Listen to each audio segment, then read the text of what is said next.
Real ലൈഫിൽ നിങ്ങൾ പ്രേതത്തിനെ വിശ്വസിക്കുന്നുണ്ടോ? ഞാൻ വിശ്വസിക്കുന്നുണ്ട്. പേടിയാണ്, പക്ഷെ കണ്ടിട്ടില്ല.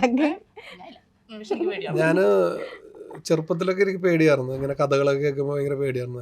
അപ്പം ഞാൻ എന്തെങ്കിലുമൊക്കെ അന്നൊക്കെ എന്ന് പറഞ്ഞാൽ അധികം ലൈറ്റുകളൊന്നും വഴികളിലൊന്നും ഇല്ലാത്ത സമയമല്ല. അപ്പോൾ എന്തെങ്കിലുമൊക്കെ അവിടെ എന്തെങ്കിലും അനങ്ങുന്ന കാണുമ്പോൾ നമ്മൾ ഓടിക്കളെ, നമ്മൾ വെറുതെ വല്ല വാഴല് എന്തെങ്കിലുമൊക്കെ അനങ്ങുമ്പോൾ ഓടും. ഈ മാമലക്കണ്ടത്ത് ഒരു സംഭവം ഉണ്ടായി. അത് അവിടെ പാചകത്തിന് വന്ന ചേച്ചിയാണ് പറഞ്ഞത്. അവർ ഇതേപോലെ അവർ രാത്രി എന്തോ ജനലിൽ കൂടി ഇങ്ങനെ ഒരാൾ പോകുന്ന പോലെ പിന്നെ കുറച്ച് കഴിഞ്ഞ് നോക്കിയപ്പോൾ അങ്ങ് പാറപ്പുറത്ത്, ദൂരെ പാറപ്പുറത്ത് ഒരു പട്ടിയും ഒരു പട്ടിയും പിന്നെ ഒരാൾ രൂപം നിൽക്കുന്ന പോലെ.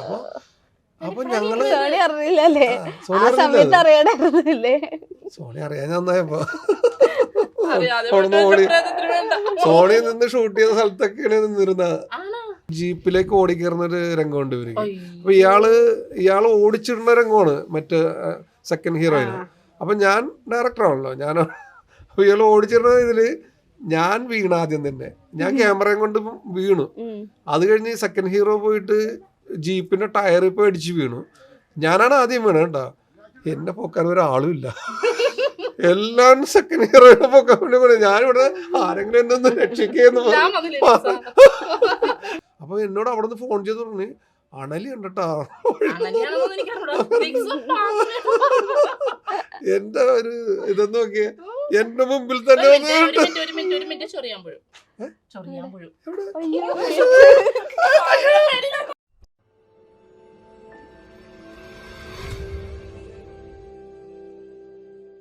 ഹലോ എവ്രി വൺ, ഇന്ന് നമ്മുടെ ഒപ്പം ഉള്ളത് പ്രേതങ്ങളുടെ കൂട്ട് എന്ന സിനിമയിലെ നായകനും നായികയാണ്. Welcome to Mapstic Media. എന്തൊക്കെയുണ്ട് വിശേഷം? സുഖാണോ? സുഖം. അപ്പൊ ആദ്യം തന്നെ നമുക്ക് നമ്മുടെ പ്രേക്ഷകർക്ക് വേണ്ടി ഒന്ന് പരിചയപ്പെടുത്താവോ? എൻ്റെ പേര് നിക്സൺ സൂര്യ എന്നാണ് ഇപ്പോൾ ഇതിലറിയപ്പെടുന്നത്. സൂര്യ ഫാൻ ആയതുകൊണ്ടാണോ? അല്ല, എൻ്റെ ഫുൾ നെയിം നിക്സൺ സൂര്യപ്പള്ളി എന്നാണ്. അതിൻ്റെ വീട്ടുപേരാണ്. അപ്പോൾ ഇവരത് ഷോർട്ടാക്കി നിക്സൺ സൂര്യ എന്നാക്കി.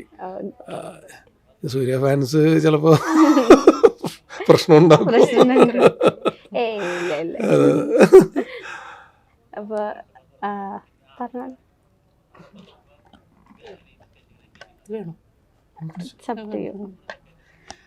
എൻ്റെ പേര് സോണിയ അസീം. ഞാൻ കുഞ്ഞുനാൾ മുതലേ ഇങ്ങനെ ചെറിയ ചെറിയ വേഷത്തിൽ സിനിമയിലൊക്കെ അഭിനയിച്ചിട്ടുണ്ട്. പിന്നെ കാതിൽ പടത്തിൽ വരെ ചെറുതായിട്ട് ഇങ്ങനെ പോയിട്ടുണ്ട്. പിന്നെ ഞാൻ ഏറ്റവും കൂടുതൽ എന്നെ അറിഞ്ഞത് റിയാലിറ്റി ഷോ എൻ്റെ അമ്മ സൂപ്പറാണ് മഴവിൽ മനോരമയിൽ ഉണ്ടായിരുന്നു. 50 എപ്പിസോഡോളം ഉണ്ടായിരുന്നു. അത് കഴിഞ്ഞതിന് ശേഷമാണ് ഈ ഫിലിമിൽ ഒരു ഓഫർ കിട്ടിയത്. പിന്നെ ഇദ്ദേഹം ഒരു നാടക നടനും കൂടിയാണ് കേട്ടോ അറിയപ്പെടുന്നത്. അപ്പോൾ അങ്ങനെ ഇവരെ കൂടിയൊക്കെ അഭിനയിക്കാൻ എനിക്കൊരു അവസരം കിട്ടി. ഓക്കെ. അപ്പോൾ ഈ ഒരു പ്രേതങ്ങളുടെ കൂട്ടം എന്ന സിനിമയിലോട്ട് എങ്ങനെയാണ് രണ്ടുപേരും എത്തിച്ചേരുന്നത്? ആരാണേലും പറയാൻ.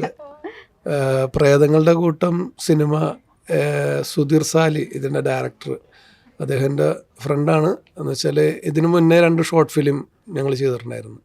അപ്പോൾ ആ ഷോർട്ട് ഫിലിമിനുള്ള ക്യാമറ വർക്ക് ചെയ്തത് സുധീർ സാലിയാണ്. അദ്ദേഹം നല്ലൊരു ക്യാമറമാനുമാണ്, എഡിറ്ററുമാണ്. അപ്പോൾ ഈ സ്റ്റോറി, ഈ പ്രേതങ്ങളുടെ കൂട്ടം എന്നുള്ള ഈ സ്റ്റോറി ആദ്യമായിട്ട് എന്നോടാണ് പറയുന്നത്. അപ്പോൾ പുള്ളി ഉദ്ദേശിച്ചത് അപ്പോൾ എന്നെ തന്നെ ഹീറോ ആക്കിക്കൊണ്ട് നമുക്കൊരു ഷോർട്ട് മൂവി ചെയ്യാമെന്നുള്ളതാണ് ആദ്യം പ്ലാൻ ചെയ്തത്. പക്ഷെ ഞങ്ങളത് അപ്പോൾ തന്നെ അത് സിനിമയിലേക്ക് ഞാനത് വായിച്ചു കഴിഞ്ഞപ്പോൾ ഇതൊരു ബിഗ് സിനിമയ്ക്കുള്ള സബ്ജക്റ്റായിട്ട് തോന്നി. അങ്ങനെ ഞങ്ങൾ ഇതിന് പ്രൊഡ്യൂസർ അന്വേഷിക്കണമല്ലോ. അപ്പോൾ പ്രൊഡ്യൂസർ എൻ്റെ തന്നെ ജോർജ് ഏട്ടൻ, ഇവിടെ ജോർജ് കിളിയാറ എന്നാണ് അദ്ദേഹം അറിയപ്പെടുന്നത്. അദ്ദേഹം ഞങ്ങളുടെ ഫാമിലി ഫ്രണ്ടാണ്. അപ്പോൾ ജോർജ് ഏട്ടൻ ഒരു ഷോർട്ട് മൂവി പ്രൊഡ്യൂസ് ചെയ്തിട്ടുണ്ടായിരുന്നു. ആ ഒരു ഇത് വെച്ചുകൊണ്ട് ഞാൻ ജോർജ് ഏട്ടൻ എന്നെ ചെറുപ്പം പോലെ അറിയാം, ഞാൻ ഈ ഡ്രാമ ചെയ്യുന്ന ആളാണ്, പിന്നെ ഷോർട്ട് മൂവിയൊക്കെ ചെയ്യുന്ന ആളെന്നുള്ള ആ ഒരു വിശ്വാസത്തിൻ്റെ പുറത്താണ് പുള്ളിയായിട്ട് ഞാൻ സംസാരിക്കുന്നത്. അപ്പോൾ ജോർജ് ഏട്ടൻ പറഞ്ഞു ചെയ്യാം, നമുക്ക് നിങ്ങളെയൊക്കെ പ്രൊമോട്ട് ചെയ്യുന്നതിൽ വലിയ സന്തോഷമുള്ള കാര്യം. വളരെ നല്ല മനസ്സുള്ളൊരു വ്യക്തിയാണ് ജോർജ് ഏട്ടൻ. അപ്പം ഞങ്ങൾ എല്ലാവരും ഒന്ന് സിനിമയിലേക്ക് എൻട്രി ചെയ്യാൻ വേണ്ടി അദ്ദേഹം സന്നദ്ധനായിട്ട് വരികയുണ്ടായിരുന്നു. അങ്ങനെ ഇതിൻ്റെ തുടക്കം നമ്മൾ കുറിക്കുന്നതെന്ന് വെച്ചാൽ ഇത് എല്ലാ ആർട്ടിസ്റ്റുകളും സെലക്ട് ചെയ്യണമല്ലോ ഇതിലേക്ക് വേണ്ടുന്ന. അപ്പോൾ നമ്മൾ പുതുമുഖങ്ങളെ വെച്ച് ചെയ്യാം, പക്ഷെ പുതുമുഖങ്ങളെ വെച്ച് മാത്രം ചെയ്താൽ ഇത് ബിഗ് സ്ക്രീനിൽ വരുമ്പോൾ എത്രത്തോളം പ്രേക്ഷകർ ഇഷ്ടപ്പെടുന്ന മുഖങ്ങളുണ്ടാകണമല്ലോ, പരിചയമുള്ള മുഖങ്ങൾ. അപ്പോൾ എൻ്റെ സുഹൃത്താണ് സുധീകോപ്പ. ഞങ്ങൾ ചെറുപ്പം മുതലുള്ള ബന്ധമാണ്. ഒരു നാടകം ഞങ്ങൾ ഒരുമിച്ച് ഒരു ക്യാമ്പിൽ വെച്ച് അങ്ങനെയൊക്കെ പരിചയപ്പെട്ടാണ് ഞങ്ങൾ ചെറുപ്പം മുതലുള്ള ഫ്രണ്ട്ഷിപ്പ്. അതായത് സിനിമയിൽ വരുന്നതിന് മുമ്പ് സുധീകോപ്പ. അപ്പോൾ ഞാൻ സുധീനെ വിളിച്ച് സംസാരിച്ചപ്പോൾ സുധി ഒന്നും ചിന്തിക്കാൻ നിന്നില്ല. എടാ നിനക്ക് വേണ്ടിയല്ലേ ഞാൻ വന്ന് ചെയ്തോളാം, പ്രതിഫലം പോലും വാങ്ങിക്കാതെ ചെയ്തു തന്നോളാന്ന് അപ്പോൾ തന്നെ അഗ്രി ചെയ്യാണ്. അങ്ങനെ സുധി അതിനകത്ത് കാസ്റ്റ് ചെയ്തു. അപ്പോൾ സുധി വന്നു കഴിഞ്ഞപ്പോൾ പിന്നെ നമുക്ക് ധൈര്യമായി. കാരണം ഒരു അറിയപ്പെടുന്നൊരു മുഖം ഉണ്ടെങ്കിലും നമ്മൾക്ക് അതിൻ്റെ ഒപ്പം കയറാൻ പറ്റുമല്ലോ. അങ്ങനെ പിന്നെ ഉള്ളതാണ് സോണി അസീം. ആ സമയത്ത് മഴവിൽ മനോരമയില എൻ്റെ അമ്മ സൂപ്പറായിട്ട് എപ്പിസോഡുകൾ കൈകാര്യം ചെയ്ത് പോകുന്ന സമയമാണ്. അപ്പോഴാണ് സോണി അസീം വരുന്നത്. അങ്ങനെ സോണി അസീമിൻ്റെ എപ്പിസോഡൊക്കെ ഞാൻ കുറച്ച് കണ്ടു. സുധീർ അദ്ദേഹം എന്നെ എല്ലാത്തിനും ചേർത്ത് നിർത്തി. കാരണം തുടക്കം മുതലുള്ളതുകൊണ്ട് എന്നെ അദ്ദേഹം എല്ലാ കാസ്റ്റിംഗ് ആണെങ്കിലും എല്ലാത്തിലും എന്നെയും കൂടി നിർത്തിക്കൊണ്ടാണ് ചെയ്തത്. അപ്പോൾ സോണി അസീമിനെ തന്നെ സെലക്ട് ചെയ്തു. പിന്നെ സെക്കൻഡ് ഹീറോയിനായിട്ട് അഭിരാമി എന്ന് പറയുന്ന പെൺകുട്ടിയാണ്. അതെ അഭിരാമി. പിന്നെ സെക്കൻഡ് ഹീറോ ആയിട്ട് വന്ന ഒരു അജി തോമസ്. അദ്ദേഹം കാസർഗോഡ് അല്ലേ? കാസർഗോഡ് കാരണം അത്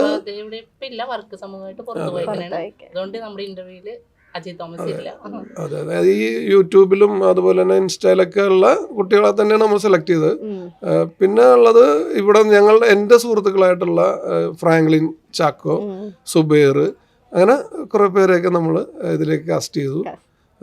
അങ്ങനെ നമ്മൾ സിനിമയുടെ പ്രാരംഭം എന്നുള്ള രീതിയിൽ എല്ലാവരും പുതുമുഖങ്ങളായതുകൊണ്ട് സിനിമയിലെ എക്സ്പീരിയൻസ് കുറവുള്ളതുകൊണ്ട് ഞങ്ങളൊരു ആക്ടിങ് ക്ലാസ്, അതായത് ഒരു പ്രാക്ടീസ് പോലെ, നമ്മൾ നാടകമൊക്കെ തുടങ്ങുന്നതിന് മുമ്പ് റിഹേഴ്സൽ ഉണ്ടാവുമല്ലോ, അതുപോലെ ഒരു 10 ദിവസത്തെ ക്യാമ്പ് ഉണ്ടായിരുന്നു, ആക്ടിങ് ക്യാമ്പ് ഉണ്ടായിരുന്നു.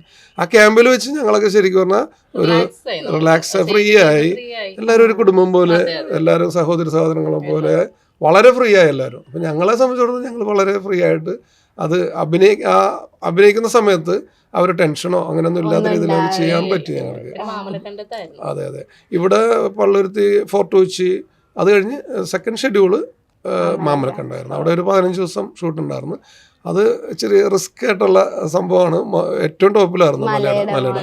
അത് ഓഫ് റോഡ് തന്നെ 2 മണിക്കൂർ എടുക്കും അവിടെ മുകളിലെത്താൻ, ജീപ്പെത്താൻ. എല്ലാം ഞങ്ങളുടെ കോസ്റ്റ്യൂമും പ്രോപ്പർട്ടീസും എല്ലാം സെറ്റ് അടക്കം ഞങ്ങൾ ജീപ്പിലാണ് കയറ്റിയത്. അതെല്ലാവരും സഹകരിച്ച് തന്നെയാണ് മുകളിലേക്ക് പോകുന്നത്. പിന്നെ അവിടെ ചെന്നിട്ട് ഷൂട്ട് ചെയ്യുമ്പോൾ ഉണ്ടാകുന്ന ചില അപകടങ്ങളൊക്കെ ഞങ്ങൾ ചെയ്യേണ്ടത്. ഷൂട്ടിൻ്റെ ഇടയ്ക്ക് പാറയാണല്ലോ, എല്ലാം പാറ വീഴും, കാൽമുട്ട് പൊട്ടും. ഇയാളുടെ പൊട്ടിയുണ്ട്.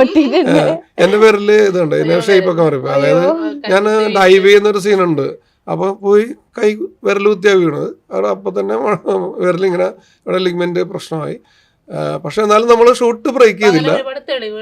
അതെ അങ്ങനെ അവിടെ മാമലക്കണ്ടത്തെ ഷൂട്ടെല്ലാം കംപ്ലീറ്റ് ചെയ്തു. ഞങ്ങൾ പിന്നെ തിരിച്ച് ഇവിടെ ചേർത്തലയിലായിരുന്നു അല്ലേ ഷൂട്ട്? അതിൻ്റെ ചേർത്തല ഒരു കാവിലെ, ഒരു സർപ്പക്കാവിലെ ഒരു സീൻ ഉണ്ടായിരുന്നു. അപ്പോൾ ഇതിൻ്റെ അകത്ത് സിനിമയെക്കുറിച്ച് ഞാൻ ഇപ്പോഴും കണ്ടന്റിലേക്ക് പറഞ്ഞിട്ടില്ല. അതായത് ഇത് സിനിമക്കുള്ളിലെ ഒരു സിനിമയാണത്. നേരത്തെ പറഞ്ഞ പോലെ ഇതുവരെ മലയാള സിനിമയിൽ ഇത്രത്തോളം സിനിമയ്ക്കുള്ളിലെ സിനിമ കാണിച്ചിട്ടുണ്ടാവില്ല ആരും. അത്ര ഡീറ്റെയിൽ ആയിട്ട് കാണിച്ചിട്ടുണ്ടാവില്ല. സിനിമയ്ക്കുള്ളിലെ സിനിമയൊക്കെ കുറച്ച് ഭാഗമായിട്ടൊക്കെ കാണിച്ചു വിടണം. പക്ഷെ ഈ സിനിമ പൂർണ്ണമായിട്ടും എങ്ങനെയാണ് ഒരു ഡയറക്ടറുടെ അനുഭവങ്ങൾ, അല്ലെങ്കിൽ ഡയറക്ടർ ഒരു സിനിമ ചെയ്യുമ്പോൾ അദ്ദേഹത്തിനുണ്ടാകുന്ന മാനസികമായും ശാരീരികമായിട്ടുള്ളതും എല്ലാം ഉണ്ട്. എല്ലാം ഇതിനകത്ത് തുടക്കം മുതൽ അവസാനം വരെ അത് തന്നെയാണ് ഇതിനകത്ത്. എൻ്റെ വരെ പുള്ളി അനുഭവിക്കുന്ന പ്രശ്നങ്ങൾ, ടെക്നിക്കലായിട്ടുണ്ടാകുന്ന പ്രശ്നങ്ങളിലും അദ്ദേഹം അതിനെ ഓവർകം ചെയ്യാൻ വേണ്ടി അന്നേരം ക്രിയേറ്റ് ചെയ്യുന്ന ചില സംഭവങ്ങൾ കൊണ്ട് ആ ഷൂട്ട് കംപ്ലീറ്റ് ചെയ്യാൻ പറ്റാത്ത ഒരു സാഹചര്യം വന്ന് നിന്ന് പോകുന്ന സമയത്ത് എന്നിട്ടും പുള്ളി അത് പുള്ളിയുടെ അന്നേരത്തെ ഐഡിയ വെച്ച് പുള്ളി കംപ്ലീറ്റ്. അങ്ങനെയാണ് കഥ പോകുന്നത്. പിന്നെ സോണിയെ കുറിച്ച് പറയുന്നതിനെ കുറിച്ച്, സോണിയുടെ എൻ്റെ ക്യാരക്ടർ എൻ്റെ ക്യാരക്ടർ എന്ന് പറഞ്ഞാൽ ഒരു സംവിധായകനാണ് ഞാൻ ഈ സിനിമയിൽ. എന്നെ ഒരു ചാനലിൻ്റെ ഓണർ, ഒരു സിനിമ ചെയ്യാനും വേണ്ടി ഏൽപ്പിക്കുകയാണ്. വ്യത്യസ്തമായ ഒരു സിനിമ, അതായത് ഇതുവരെ സിനിമ ലോകത്ത് ചെയ്യാത്ത രീതിയിലുള്ള ഒരു സിനിമ ആയിരിക്കണമെന്ന് അവർക്ക് നിർബന്ധമുണ്ട്. അപ്പോൾ അതിനുവേണ്ടി ഞാൻ ചെയ്യുന്ന ഒരു വർക്കാണ് ഈ പ്രേതങ്ങളുടെ കൂട്ടം എന്ന് പറയുന്ന സിനിമ. അതിൽ എൻ്റെ പേരായിട്ട് സോണി അസീമാണ് അഭിനയിക്കുന്നത്. ഞങ്ങൾ ഈ സിനിമയ്ക്കുള്ള സിനിമയിലും ഞങ്ങൾ നടീനടന്മാരായിട്ട് വരേണ്ട ഒരു സാഹചര്യം ഉണ്ടാവും. അതായത് ഒരു ഇപ്പോൾ സിനിമ ഷൂട്ടിംഗ് നടക്കുമ്പോൾ ഒരു ആർട്ടിസ്റ്റ് എത്തിയില്ലെങ്കിൽ, പക്ഷേ ഇവിടെ ആർട്ടിസ്റ്റ് സാധാരണ എത്തിയില്ലെങ്കിൽ നമ്മൾ പിറ്റേ ദിവസത്തേക്ക് ഷൂട്ട് മാറ്റും. പക്ഷെ ഇതങ്ങനെ മാറ്റാൻ പറ്റാത്തൊരു സാഹചര്യം ആ സിനിമക്കുണ്ട്. ആ സിനിമ ആ ടൈമിന് അവിടെ സ്റ്റാർട്ട് ചെയ്യണം. അങ്ങനെയാണ് ഒരു എഗ്രിമെന്റ് വന്നു പോകുന്നത്. അപ്പോൾ സ്വാഭാവികമായിട്ടും ഞാനൊരു നാടക നടനാണെന്നുള്ള ഇതിൽ പറയുന്നുണ്ട് ഇതിനകത്ത്. ഞാൻ ഓൾറെഡി നാടകങ്ങളൊക്കെ ചെയ്യുന്നൊരു ആളാണ്, ആ ഒരു സംവിധായകനാണ് ഞാൻ. അപ്പം ഞാൻ തന്നെ കയറി അഭിനയിക്കുന്നു.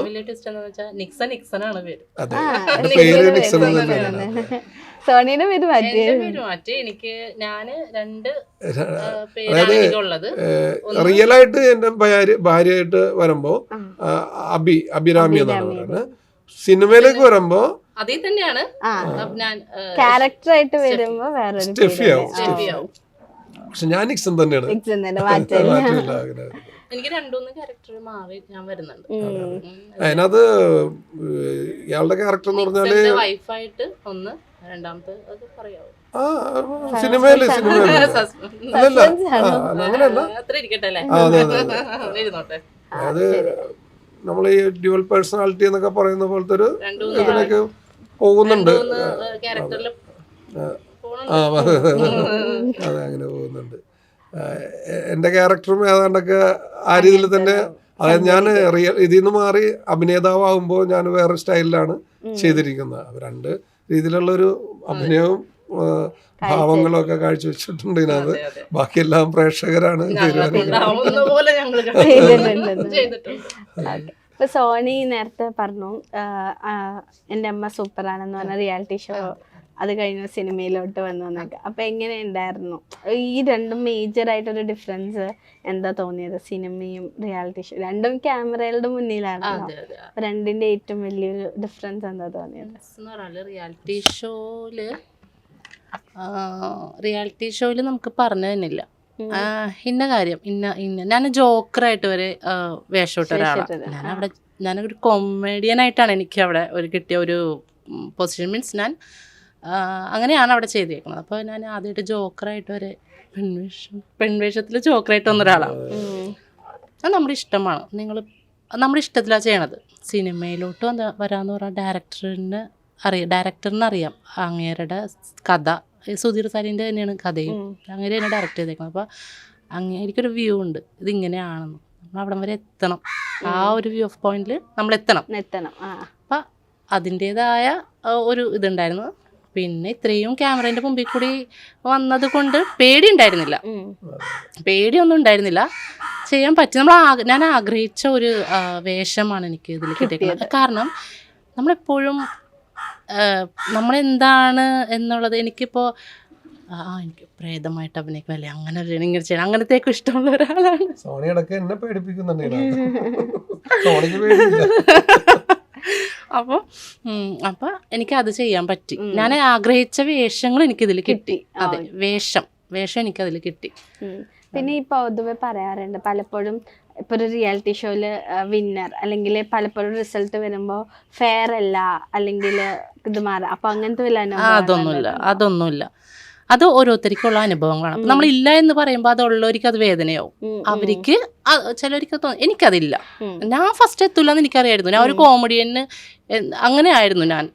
ഞാൻ ഫസ്റ്റ് എത്തൂല എന്ന് എനിക്കറിയായിരുന്നു. പിന്നെ അവിടം വരെ എത്തിയത് തന്നെ ദൈവഭാഗ്യം. നമ്മൾ 4 പേര് ഞാൻ പുറത്തിറങ്ങുമ്പോൾ എന്നെ അറിയുന്നു, സന്തോഷം, അത്രയേ ഉള്ളൂ. കിടന്ന് അത്ര ഭയങ്കരമായിട്ട് കിടന്നിട്ട് അഭിനയിച്ച് അങ്ങനെയൊന്നുമല്ല, ഉള്ളത് വൃത്തിയായിട്ട് ചെയ്തിട്ടുണ്ട്. പൂർണിമ, ഇന്ദ്രജിത്തായിരുന്നു, അവർക്കൊക്കെ വലിയ ഇഷ്ടമായിരുന്നു. വിനയ പ്രസാദ്, ബെന്നിപ്പി നായർ സാർ, ജയറാമും പാർവതിയും ഗസ്റ്റായിട്ടാണ് വന്നത്. അപ്പോൾ അവരും എന്നോട് ചോദിച്ചിട്ട്, പാർവതി ചേച്ചി എന്നോട് ചോദിച്ചു, സോണി സിനിമയിൽ അഭിനയിച്ചൂടെയെന്ന്. അപ്പം നമ്മൾ സമയമില്ല മാം, ചുമ്മാ ഇങ്ങനെ അടിച്ചു, ചാൻസ് കിട്ടാത്തെന്ന് പറഞ്ഞു. അവർക്കറിയാലോ നമ്മൾ. അപ്പോൾ സമയമില്ല മാം എന്ന് പറഞ്ഞപ്പോൾ മാം ചിരിച്ചു. മാമിന് ഇഷ്ടമായിരുന്നു. പിന്നെ അതിൽ പൂർണിമ, ഇന്ദ്രജിത്ത് എപ്പോഴും പറയുമായിരുന്നു, താൻ വരും. അപ്പോൾ ഒരു എപ്പിസോഡിൽ അതുണ്ട് യൂട്യൂബിൽ, ഫിലിമിൽ വരും സോണി നോക്കിക്കോന്ന് പറഞ്ഞപ്പോൾ ഞാൻ പിന്നെ ഈ പ്രായത്തല്ലേ എന്ന് ഞാൻ പറഞ്ഞു. അപ്പോൾ എന്നോട് ഞാൻ വിചാരിച്ചത് ഹീറോയിൻ എന്ന് പറയുന്നത് 18-20 വയസ്സുള്ള പെൺപിള്ളേർ, നിങ്ങളെപ്പോലത്തെ പെൺപിള്ളേരൊക്കെയാണല്ലേ ഹീറോയിൻ എന്ന് പറയണം. അപ്പോൾ പൂർണിമ മാം ഇങ്ങനെ പറഞ്ഞപ്പോൾ ഞാൻ പറഞ്ഞു ആവില്ലാന്ന്. പക്ഷേ ആ വാക്ക് സത്യമായി. അത് കഴിഞ്ഞിറങ്ങിയപ്പോഴത്തേക്കും നമ്മുടെ നിക്സനും സുധീർ സാലി ഡയറക്ടറൊക്കെ കറക്റ്റായിട്ട് അങ്ങനെ വിളിച്ചു. അവർ പറഞ്ഞ വാക്ക് സത്യമായി. അങ്ങനെ ഇപ്പം നമ്മുടെ ഈ സിനിമയുടെ ടൈറ്റിൽ എന്ന് പറയുമ്പോൾ തന്നെ പ്രേതങ്ങളുടെ കൂട്ടം, ഒരു എനിക്ക് കേൾക്കുമ്പോൾ ഒരു കൂട്ടം പ്രേതങ്ങൾ, അങ്ങനെ ഒരു കോൺസെപ്റ്റ്, മൊത്തം പ്രേതങ്ങൾ, അതെ മൊത്തം പ്രേതങ്ങൾ എന്നൊരു രീതിയിലാണല്ലോ. അപ്പോൾ ശരിക്കും റിയൽ ലൈഫിൽ നിങ്ങൾ പ്രേതങ്ങളെ വിശ്വസിക്കുന്നുണ്ടോ? പ്രേതം ഉണ്ടെന്ന് വിശ്വസിക്കുന്നുണ്ടോ?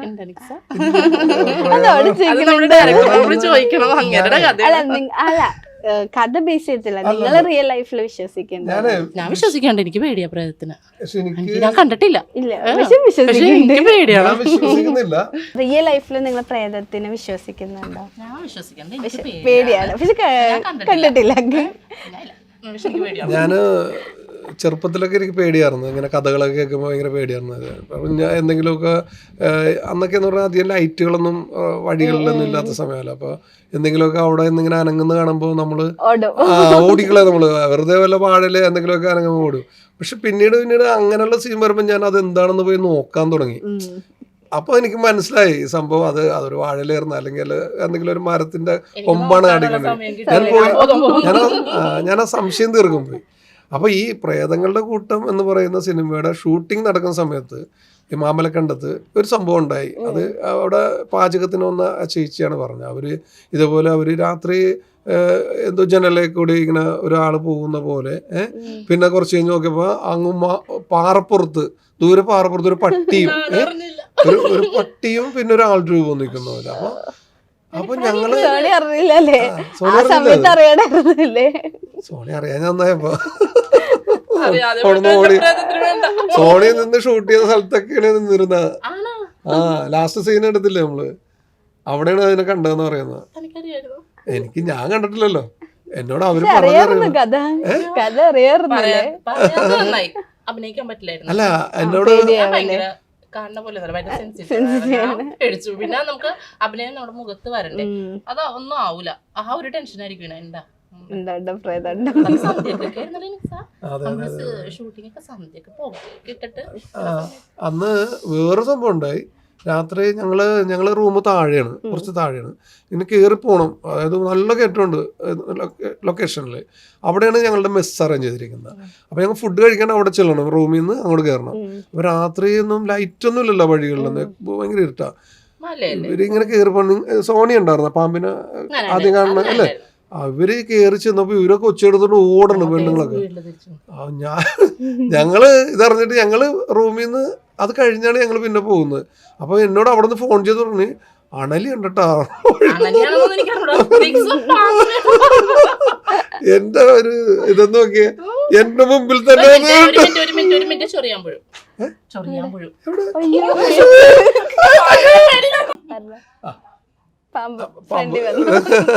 അപ്പൊ ഈ ഞങ്ങള് ഭക്ഷണം കഴിക്കാൻ വേണ്ടി ഇവിടെ മോളിൽ നിന്ന് വിളിച്ചു പറഞ്ഞ് പാമ്പ് ഇറങ്ങിയിട്ടുണ്ടാന്ന് പറഞ്ഞ്. പിന്നെ സത്യം പറഞ്ഞ എനിക്ക് ഈ സാധനം പേടിയാണ്. ഇവര് അവിടെ നിന്ന് വിളിച്ചു പറഞ്ഞ പിന്നെ നായകനാകുമ്പോ നമ്മ രക്ഷിക്കണമല്ലോ. ഞാൻ ഈ മൊബൈൽ ടോർച്ചായിട്ടാണ് വരുന്നത്. കറക്റ്റ് എന്റെ മുമ്പില്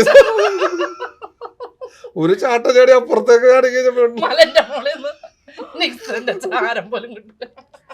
ഭയങ്കര ലക്കാണിത്. അങ്ങോട്ട് കൊക്കെയാണ് സൈഡില്. ഓ അത് ഭയങ്കര സീനായി പോയി. എന്നിട്ട് ആ സൈഡിൽ കൂടി ഞാന് വിനീഷ് എന്ന് പറഞ്ഞൊരു നടനുണ്ടായിരുന്നു. പുള്ളിയാണ് അതിനെ ഓടിച്ചിട്ട് ഇങ്ങനെ കാണിച്ചു തന്നെ, എന്നെ പോണ കാണിച്ചു തന്ന്. എന്നിട്ടാണ് ഞാൻ അവിടെ നിന്ന് സ്റ്റെപ്പ് വെച്ചത്. എന്തായാലും ധൈര്യത്തിൽ അവിടെ നിന്നു.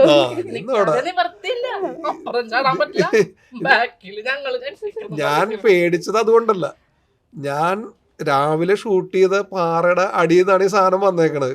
തൊട്ടപ്പുറത്ത് അവിടെ ഞാൻ ഇരുന്നുള്ള സീനാണ് ഷൂട്ട് ചെയ്യണത്. അത്ര സമയം ഞാൻ അവിടെ ഇരുന്ന് ഷൂട്ട് ചെയ്ത് ഈ സാധനം പുറത്തു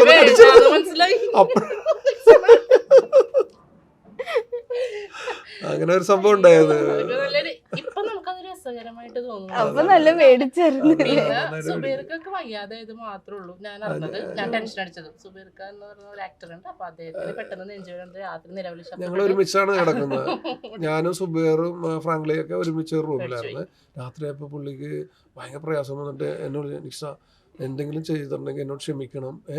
ഞാൻ എന്തെങ്കിലും പറഞ്ഞു ഞാൻ മരിക്കാൻ പോണെന്ന് എന്നോട് ക്ഷമിക്കണം, ഞാൻ എല്ലാവരോടും ഞാൻ മാപ്പ് ചോദിക്കണം. ഞാൻ പറയുന്നത് നിങ്ങൾ എന്നോടൊന്നും ചെയ്തിട്ടില്ലല്ലോ പിന്നെ ഞങ്ങളോട് പറഞ്ഞു. എന്നിട്ട് പുറത്തോട്ട് വണ്ടി വന്ന് ഇങ്ങനെ അപ്പൊ ഞാനൊക്കെ സുബൈർക്ക എന്ത് പറ്റിയെന്ന് വെച്ചപ്പോ ഇപ്പൊ നമ്മൾ ചിരിക്കുന്നത് സന്തോഷത്തോടെ എന്നെയൊക്കെ കളിയാക്കി കൊല്ലണ മനുഷ്യനാണ്. അപ്പൊ ഞാൻ പറഞ്ഞു സുബൈർക്കാന്നോട് കരഞ്ഞപ്പോ പറഞ്ഞു മോളെ നീ ക്ഷമിക്കണോട്ടെ ഞാൻ കളിയാക്കിട്ടുണ്ടെങ്കിൽ ക്ഷമ ചോദിച്ചിട്ട് പിന്നെ ഞങ്ങളവിടെ ഒരു പ്രാർത്ഥനയും കാര്യമായിട്ട് ഞങ്ങൾ ഇരുന്ന് ഇരിപ്പ്.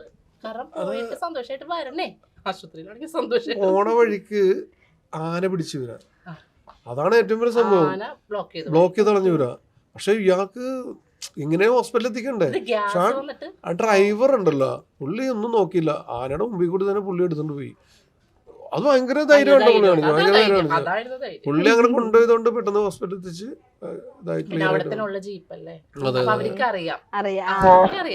ഒന്നാമത് ഫോറസ്റ്റ് ഏരിയ ഇതില് കൊറേ അനുഭവങ്ങളും വെടിക്കെട്ട് സിനിമയില് അഭിനയിച്ച നായിക ഉണ്ടല്ലോ ഐശ്വര്യയും സുധികോപ്പയുടെ പേരായിട്ട് ഇതിനകത്ത് അഭിനയിക്കുന്നുണ്ട്. അതൊക്കെ ഇവിടെ വെച്ചായിരുന്നു ആ ഷൂട്ട്.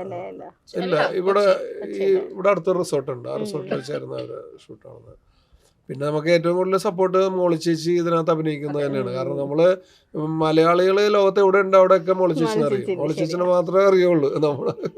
കാരണം അത്രയ്ക്ക് നല്ല ഒരു ആർട്ടിസ്റ്റാണ് അവര്. മോളി ചേച്ചിനെ ഞാൻ എൻ്റെ കുട്ടിക്കാലത്ത് ഞങ്ങളുടെ വീടിൻ്റെ അടുത്ത് ഈ ചവിട്ട് നാടകം പ്രാക്ടീസ് ചെയ്യുന്ന ഒരു വീടുണ്ടായിരുന്നു, ഒരു ദേവസ്യാശൻ എന്ന് പറഞ്ഞു. അവിടെ ഈ മോളി ചേച്ചി ചെറുപ്പത്തിൽ വരും. അപ്പം ഞങ്ങളെ കുഞ്ഞുങ്ങളാ ഈ കൊട്ട് താളം കേൾക്കാൻ വേണമല്ലോ, ഒരു കൊട്ടുണ്ടല്ലോ അത് കേൾക്കുമ്പോൾ തന്നെ ഞങ്ങൾ ഓടിച്ചെല്ലും. അപ്പോൾ ഇവരൊക്കെ അവിടെ നിന്ന് പ്രാക്ടീസ് ചെയ്യണതാണ് എന്നാ ചവിട്ട് നാടകം. അന്നോട്ട് നമുക്ക് ഈ നാടകം ഇതിനോടുള്ള ഭയങ്കര താല്പര്യം ചെറുപ്പം പോലെ. എനിക്ക് തന്നെ എൻ്റെ ഒരു 14-ാമത്തെ വയസ്സിൽ ഞാൻ മേക്കപ്പ് ഇട്ടതാ.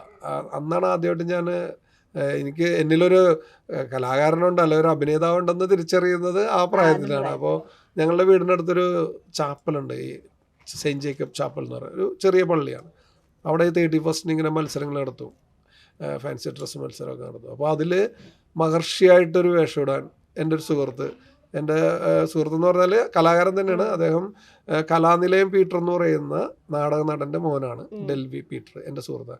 അദ്ദേഹമാണ് എന്നെ ഒരുക്കിയത്. അന്ന് എനിക്ക് അവിടുന്ന് പ്രൈസ് കിട്ടി. ഞാൻ ആദ്യമായിട്ട് മേക്കപ്പ് ചെയ്ത് വേഷം കെട്ടിയതാണ്, ഒരു മഹർഷിയുടെ വേഷം. അന്ന് എനിക്ക് അവിടെ പ്രൈസ് അടിച്ചു. അപ്പോൾ ഇവര് പറഞ്ഞു നമുക്ക് ഒരു നാടകം ചെയ്താലോ എന്ന് ചോദിച്ചു. അത് കഴിഞ്ഞപ്പോൾ ധൈര്യമായല്ലോ. അങ്ങനെ ഞങ്ങളുടെ സ്കൂളിൽ ഞങ്ങളൊരു നാടകം ചെയ്തു. പിന്നെ അങ്ങനെ നമ്മൾ വലിയ നാടകത്തിലേക്കൊക്കെ കയറി വരുന്ന അമേച്ചർ തന്നെ, പ്രൊഫഷണലിൽ ഞാൻ പോയിട്ടില്ല ഇതുവരെ. അല്ലെങ്കിൽ പിന്നെ ഇവിടെ ഈ ഡാൻസ് ഭരതനാട്യം പഠിച്ചിട്ടുണ്ട്. ബ്രേക്ക് പഠിച്ച് ബ്രേക്കായി. അപ്പൊ അങ്ങനെ ഒരു കാലൊരു ആക്സിഡന്റ് ഭരതനാട്യം ബ്രേക്കായി. അപ്പൊ ഈ കലയിലോട്ട് നമ്മൾക്കൊക്കെ ഒരുപാട് ആഗ്രഹവും ഇഷ്ടവുമുള്ള ആൾക്കാർ. സിനിമ എന്ന് പറയുന്നത് ഏതൊരു മനുഷ്യനും ഏത് വ്യക്തിക്കും കലയോട് എല്ലാവർക്കും ഇഷ്ടമുണ്ടാവും. ചിലർ പറ്റാത്തതുകൊണ്ട് ചിലർ അതിനെ വിമർശിക്കും മറ്റുള്ളവർ ചെയ്യുമ്പോൾ. പറ്റാത്തത് കൊണ്ടാണ് എല്ലാവർക്കും കലയുണ്ട്, എല്ലാവർക്കും ഇഷ്ടമുണ്ടാവും. അത് പാട്ടിലായിരിക്കും. ഇപ്പൊ എന്റെ മകള് ഒരു പ്ലേബാക്ക് സിംഗറാണ്, എർഷലേം നായക, അങ്ങനത്തെ ഒരുപാട് പാട്ടുകൾ പാടി. റഫി രത്ന അവാർഡ് വിന്നറാണ്. അപ്പൊ ആക്ടിങ്ങും മകള് സിംഗിങ്. ഡാഡി ഒരു പടം ചെയ്തിട്ടുണ്ട്, പാത്തുമ്മയുടെ ആള് എന്ന് പറഞ്ഞിട്ടൊരു പടം ചെയ്ത് വെച്ചിട്ടുണ്ട്. ഇനിയുണ്ട് കാര്യങ്ങൾ. അപ്പൊ എന്റെ ഈ പടം കഴിഞ്ഞിട്ട് ജനുവരിയിൽ ഒരു പക്ഷേ ആത്മ എന്ന പടം റിലീസാവും. അതിലുണ്ട് മമ്മി സെഞ്ചുറിന്റെ ആത്മ എന്ന് പറഞ്ഞ പടം അതിലുണ്ട്. പിന്നെ കുറെ പടങ്ങളും വരാൻ വെയിറ്റിംഗ് ആണ്. ചെറിയ വേഷങ്ങൾ ചെയ്തിട്ടുണ്ട്. ഷൈൻ ടോം ചാക്കയുടെ ബൂമറാങ്കിൽ ഒരു വേഷം ചെയ്തിട്ടുണ്ടായിരുന്നു. അതുപോലെ ജോഷി സാറിന്റെ പടത്തില് പോലീസുകാരന്റെ വേഷമായിരുന്നു. പിന്നെ വിക്രമാദിത്യൻ. വേഷം അതെ, അത് നമ്മുടെ ഒരു എക്സ്പീരിയൻസ് ആണല്ലോ. ഞാൻ പിന്നെ ലൊക്കേഷനിൽ ചെല്ലുമ്പോൾ നമുക്ക് അവിടുത്തെ അനുഭവങ്ങളും അതുപോലെ നമുക്ക് അതൊരു എക്സ്പീരിയൻസ് ആണ് ശരിക്കും പറഞ്ഞത്. ജോഷി സാറിന്റെയും ലാൽ ജോസ് സാറിന്റെയും പടത്തിലാണ് ആദ്യമായിട്ട് വലിയ ആൾക്കാരുടെ പടത്തിലാണ്. അത് വലിയ ഒരു ചാൻസ് ആണല്ലോ, അതുപോലും കിട്ടാൻ എത്ര പേര് ആഗ്രഹിക്കുന്നത്. ശരിയാണ്. വേറെന്താ ചോദിക്കാനുള്ളത്? അപ്പൊ നമ്മുടെ പടം ഇങ്ങനെ റിലീസിന് ഒരുങ്ങുകയാണ്. എന്താ നമ്മുടെ പ്രേക്ഷകരോട് പറയാനുള്ളത്? പ്രേക്ഷകരോട് നമ്മുടെ പടം ഇഷ്ടപ്പെട്ടേ പറ്റൂ. പ്രേക്ഷകരോട് പറയാനുള്ളത്, ഇത് എല്ലാവരും പുതുമുഖങ്ങളാണല്ലോ, പുതുമുഖങ്ങളാണ് നമ്മള്. അതെ അതെ. പക്ഷെ എന്നാലും പുതുമുഖങ്ങളാണെങ്കിൽ ഒരു പുതുമയുള്ള പ്രമേയമായിട്ടാണ് ഞങ്ങൾ വരുന്നത്. അത് സ്വീകരിക്കണം. അത് സ്വീകരിക്കുമെന്ന് ഞങ്ങൾക്ക് 100% ഉറപ്പുണ്ട്. കാരണം വ്യത്യസ്തമായ രീതിയിൽ തന്നെയാണ് നമ്മുടെ സുധീർ സാലി സംവിധായകൻ ഇത് ക്രിയേറ്റ് ചെയ്തു വെച്ചിരിക്കുന്നത്. അത് അദ്ദേഹത്തിന്റെ ഒരു പ്രത്യേക ഐഡിയയിലാണ് സംഭവം പോകുന്നത്. അത് മലയാള സിനിമയിൽ ഒരു പുതുമ തന്നെ ആയിരിക്കും എന്നാണ് എനിക്ക് പറയാനുള്ളത്. അപ്പൊ പ്രേക്ഷകരെല്ലാവരും സ്വീകരിക്കും. തീർച്ചയായിട്ടും.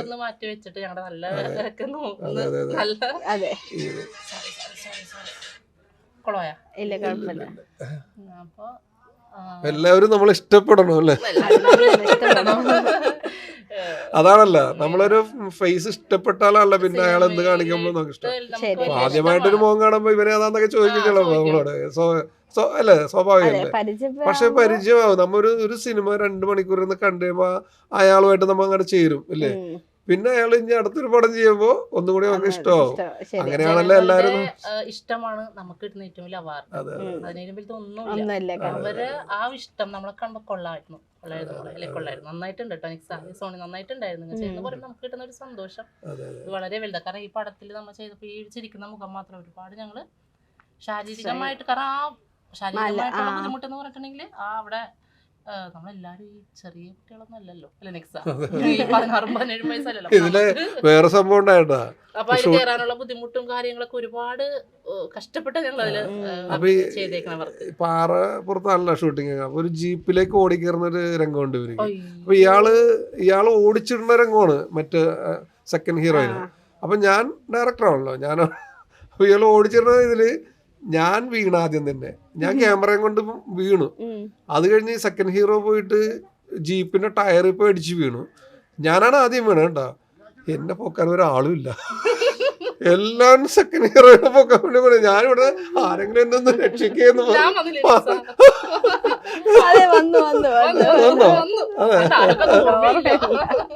ഞാൻ പറയടാ എല്ലാം കൂടെ അങ്ങോട്ട് ഓടി. അതുകൊണ്ട് ഓടിപ്പോയി ഓർമ്മയില്ലായിട്ട് മറന്നായി. ഞാൻ വീഴ്ചയിൽ മറന്നു. വേറെ ആരെങ്കിലും ഓർത്തരുന്നുണ്ടോ? പരിക്കുകളൊക്കെ പറ്റി അവിടെ. അപ്പൊ അങ്ങനെയൊക്കെ ആയിട്ട് ഒരുപാട് കഷ്ടപ്പെട്ടിട്ടുണ്ട് ഞങ്ങൾ ഇതില്. അപ്പൊ ഈ പുഞ്ചിരി കളയാതെ ശേഷം എല്ലാവരും കേട്ടോ ഇതിനകത്ത് എല്ലാ മെമ്പേഴ്സും ഇപ്പൊ സുധീർ സാലി നമ്മുടെ ഡയറക്ടറാണ് ഏറ്റവും കൂടുതൽ ഇതിനകത്ത് കഷ്ടപ്പെട്ടിരിക്കുന്നത്. പിന്നെ നമ്മുടെ DOP ടോൺസി അലക്സ് സാറ് നന്നായിട്ട് ഹെൽപ്പ് ചെയ്ത ഒരാളാണ്. നന്നായിട്ട് ഹെൽപ്പ് ചെയ്തു ടോൺസി. അവരുടെ എക്സ്പീരിയൻസ് നമുക്ക് അത് കൂടുതൽ ഗുണം ചെയ്യും. പിന്നെ ആദ്യം ഞാൻ പേടിച്ച ഒരാളാണ് ടോൺസി സാർ. ആദ്യം ഞാൻ പേടിച്ച ഒരാളാണ്. അവിടെ ഷൂട്ടർ അതുപോലെ പിന്നെ നല്ലൊരു മനുഷ്യൻ, നല്ല സ്വഭാവം. സുധീർ സാലിയുടെ സാറ് ഡയറക്ഷൻ പഠിപ്പിച്ച സാറാണ് പ്രവീൺ നായർ എന്ന് പറയും. ചീഫ് അസോസിയേറ്റ് ആയിട്ട് പുള്ളി ഉണ്ടായിരുന്നു. അതൊക്കെ ഞങ്ങൾക്ക് ഒരുപാട് ഗുണം ചെയ്ത്. കാരണം പുള്ളി ഒരുപാട് പടം ചെയ്തിട്ടുള്ള ആളാണ്. ഇപ്പോഴും പുതിയൊരു പടം ഒരു കഴിഞ്ഞ ദിവസം പൂജ ഉണ്ടായിരുന്നു ഞങ്ങൾ പോയിട്ട്, രഘുരാം എന്ന് പറഞ്ഞൊരു സിനിമ. അപ്പൊ അതൊക്കെ ഒരുപാട് ഞങ്ങളെ പോലുള്ള ഈ തുടക്കക്കാർക്ക് അല്ലേ. ഇതിന് ഞാൻ ആദ്യം പറഞ്ഞു തുടങ്ങിയതല്ല പ്രൊഡ്യൂസറെ. ഞാൻ പറഞ്ഞു കാരണം പ്രൊഡ്യൂസറെ സംബന്ധിച്ചിടത്തോളം പറയുകയാണെങ്കിൽ എനിക്ക് തോന്നുന്നു ഇപ്പൊ ഒരു ഷൂട്ട് കഴിഞ്ഞിട്ട് 1 വർഷമാകുമ്പോൾ. കാരണം അത് പുള്ളി ഒരു പ്രൊഡ്യൂസറാകാൻ വേണ്ടി വന്നതല്ല, ഒരു നല്ലൊരു മനുഷ്യ സ്നേഹിയാണ്, നല്ല മനുഷ്യ സ്നേഹിയാണ്. അപ്പൊ കലാകാരന്മാരെ ഇന്ന് ഉയർത്തിക്കൊണ്ട് വളർത്തുക, ആ ഒരൊറ്റ ലക്ഷ്യം മാത്രം പുള്ളിക്കുള്ളൂ. പുള്ളി എന്നോട് പറഞ്ഞത് ഇതിൽ നിന്ന് 1 രൂപ പോലും എനിക്ക് ലാഭമൊന്നും വേണ്ട, ഈ മുടക്കിയ പൈസ കിട്ടിയാൽ ഞാൻ നിങ്ങളെ വെച്ച് അടുത്ത പടം ചെയ്യുന്ന പുള്ളി പറഞ്ഞത്. കാരണം അത്രയും നല്ലൊരു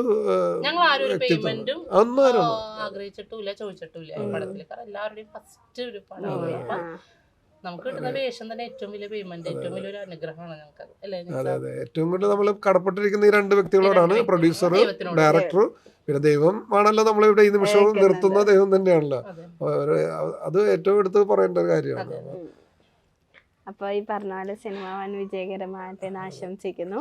ഇനി നിങ്ങൾക്ക് നല്ല നല്ല ക്യാരക്ടേഴ്സ് ഇട്ടതെന്ന് ആശംസിക്കുന്നു. Thank you so much. Thank you.